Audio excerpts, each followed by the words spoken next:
Nursery থেকে গাছ আমরা অনেকেই কিনে নিয়ে আসি, কিন্তু তারপর সঠিক নিয়ম করে বসাতে পারি না। তার জন্য আমাদের গাছ কিন্তু অনেকেরই মারা যায়। তাই আজকের ভিডিওটাই তোমাদেরকে আমি জানাবো যে আমি যখন নার্সারি থেকে কোনো গাছ কিনে নিয়ে আসি, সেই গাছটার মাটি কিভাবে তৈরি করি এবং গাছটা কেমন ভাবে বসাই, এ টু জেড ডিটেলস এর সাথে তোমাদেরকে বলবো। তো ভিডিওটা স্কিপ না করে ফুল ওয়াচ করো। So hello friends, welcome to my channel. আমি আসমা। তো চলো তাহলে সময় নষ্ট না করে আজকের ভিডিওটা শুরু করা যাক। টাইটেল আর থাম্বনেল দেখে তো তোমরা হয়তো বুঝেই গেছো যে চেরি ফলের গাছ আমি নিয়ে এসেছি। তো এই চেরি ফলের গাছটাই বসানো আজ তোমাদেরকে আমি দেখাবো। তাহলে প্রথমেই এখানে দেখছো এই ক্যারেটটা নিয়ে নিয়েছি আমি গাছ বসানোর জন্য। এই ফলের ক্যারেট গুলো কিন্তু গাছ বসানোর জন্য সব থেকে বেস্ট, যদি তোমরা ছাদ বাগানে বসাতে চাও। আর ক্যারেটের মধ্যে এইভাবে হালকা করে একটু পেপার বিছিয়ে দেবো, যাতে মাটিটা আমি যখন দেবো এর মধ্যে, তখন যেন এই ছিদ্রগুলো দিয়ে মাটিটা বাইরে বেরিয়ে না যেতে পারে।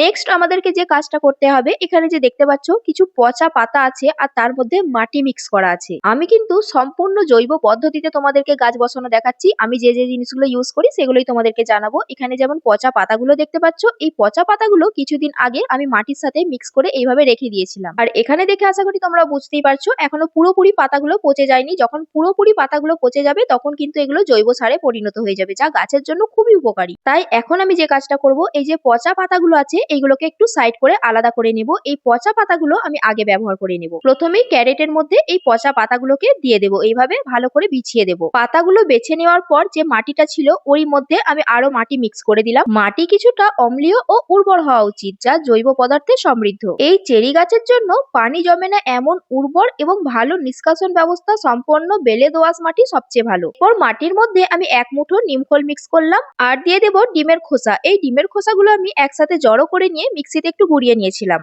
আর দেবো সাব ফাঙ্গিসাইড, এটা আমি 1 চামচ মতো এখানে দিয়ে দিলাম, কারণ এটা দিলে তোমরা দেখবে পোকা মাকড় কোনো কিছুই হবে না। এরপর সবকিছুকে একসাথে খুব ভালো করে একটু মিক্স করে নেব। তোমরা চাইলে এখানে গোবর সারও দিতে পারো, আমি এই কারণে দিইনি কারণ আমি পচা গোবর ব্যবহার করব। সেটা কেমন ভাবে করব ভিডিওটা দেখতে থাকো, বুঝতে পেরে যাবে। তো যাই হোক, এখানে মাটিটা খুব ভালো মতন মিক্স করা হয়ে গেছে। আর এরপর ক্যারেটের মধ্যে যে পচা পাতাগুলো দিয়েছিলাম তারই ওপরে মাটিটা দিয়ে দেবো। এখানে প্রথমে একটু অল্প করে মাটিটা দেবো, তারপর খুব ভালো করে হাতে করে চারিদিকে ছড়িয়ে দেবো। এরপর যে জিনিসটা আমি দিচ্ছি সেটা হচ্ছে সবজি আর ফলের খোসা। তোমাদের ঘরে সবজি বা ফলের খোসা যে কটাই জিনিস থাকবে, সমস্ত জিনিসগুলোকে এইভাবে এই মাটির উপরেই দিয়ে দেবে। এমনিতেই এই যে ফলের খোসা বা সবজির খোসা দিয়ে কম্পোস্ট হয়, এটা তো তোমরা জানোই। কিন্তু আমি যে পদ্ধতিটা আজকে তোমাদেরকে দেখাচ্ছি, এই পদ্ধতিতে করলে তোমাদেরকে আলাদা করে কোনো রকম কোনো কিচেন ওয়েস্ট দিয়ে কম্পোস্ট তৈরি করার দরকারই পড়বে না। খালি খেয়াল রাখবে কিচেন ওয়েস্ট গুলো যখন তোমরা দেবে তার উপরে কিন্তু মাটি দিয়ে চাপা দিয়ে দেবে। কোনো রকম সবজির খোসা বা ফলের খোসা মাটির উপরে যখন থাকবে তখনই কিন্তু ওর মধ্যে পিঁপড়ের আক্রমণ শুরু হয়ে যায়। তাই মাটি দিয়ে চাপা দিয়ে দিলে সেটা কিন্তু আর পিঁপড়ে হবার ভয়ও থাকবে না এবং মাটির মধ্যে পচে গিয়ে খুব তাড়াতাড়ি জৈব সার তৈরি হয়ে যাবে।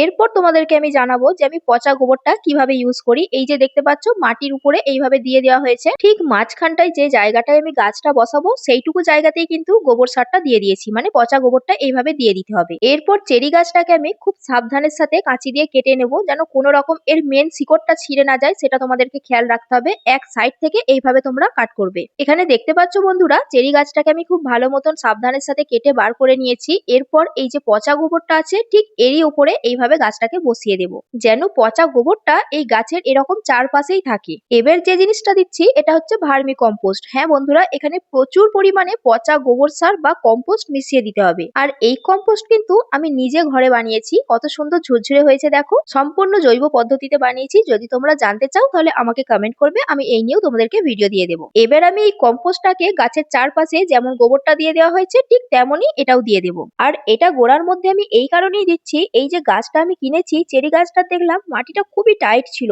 আর শক্ত মাটি হলে তাহলে তো গাছের শিকড় ছাড়তে পারবে না। তাই আমি কম্পোস্টটাকে মাটির সাথে মিক্স না করে এইভাবে গাছের গোড়ায় একটু দিয়ে দিলাম, যাতে মাটিটা তাড়াতাড়ি নরম হয়ে যায় আর গাছটা শিকড় ছাড়তে পারে। আর গাছ যখন শিকড় ছাড়তে পারবে তাহলে গাছটা তাড়াতাড়ি ধরে যাবে আর গাছের পাতাও গজাতে শুরু করে দেবে। এরপর কম্পোস্টের উপরে মাটি দিয়ে দেবো। আর আমি যে গোবর পচাটা দিয়েছিলাম সেই গোবর পচার উপরে কম্পোস্ট পড়েছে, তার উপরে মাটি পড়ছে। তাহলে বুঝতে পারছো তো, এই পচা গোবরটা কিন্তু খুব শীঘ্রই মাটির সাথে মিশে গিয়ে গোবর সারে পরিণত হয়ে যাবে। আর গোবর সার গাছের জন্য কতটা উপকারী এটা আশা করি সব বাগানীদেরই জানা আছে। এরপর তোমাদেরকে একটা মোস্ট ইম্পর্টেন্ট জিনিস জানিয়ে দেবো, সেটা হচ্ছে গাছ যখনই তোমরা বসাবে, এই যে গাছের যতটা মাটি ছিল গাছের মধ্যে সেই মাটি অবধি কিন্তু তোমাদেরকে মাটিটা ভরাট করতে হবে। এর থেকে বেশি কিন্তু দেওয়া যাবে না। এর থেকে বেশি যদি মাটি খুব ভর্তি করে দাও তখনই কিন্তু গাছ মারা যাওয়ার সম্ভাবনা থাকে। তাই যখনই দেবে ঠিক এই লেভেলেই দেবে, যতটা দেখবে মাটি আছে ঠিক ততটাই কিন্তু মাটি দিয়ে গাছটাকে ভরিয়ে দেবে। তাহলে এখানে গাছ তো আমার বসানো হয়ে গেল। এরপর তোমাদেরকে লাস্ট যে কাজটা করতে হবে সেটা হচ্ছে পানি দেওয়া। রোপণের পর পর্যাপ্ত পানি দেওয়াটাও কিন্তু খুবই একটা গুরুত্বপূর্ণ বিষয়। তাই যদি তোমরা টবে গাছ লাগাও তাহলে কিন্তু অবশ্যই খেয়াল রাখতে হবে যে নিচে ড্রেনেজ হোল আছে কিনা, তা আগে নিশ্চিত করো, তারপরেই কিন্তু গাছ লাগাও। না হলে গাছের গোড়ায় পানি জমতে থাকবে, আর গাছের গোড়ায় যদি পানি জমে থাকে গাছের শিকড় পচে যাবে, আর গাছের শিকড় পচে যাওয়া মানে গাছ মারা যাবে। তাই জন্য আমি প্রথমেই জানালাম তোমাদেরকে যে এই ফলের ক্যারেট গুলো কিন্তু গাছ বসানোর জন্য সব থেকে উত্তম জিনিস। কারণ গাছ বসানোর পর আমি কিন্তু এইভাবে পানিতে ভর্তি করে দিই যেন গাছের উপর থেকে নিচ পর্যন্ত পুরো পানিতে ভিজে যায়। আর যখন দেখবে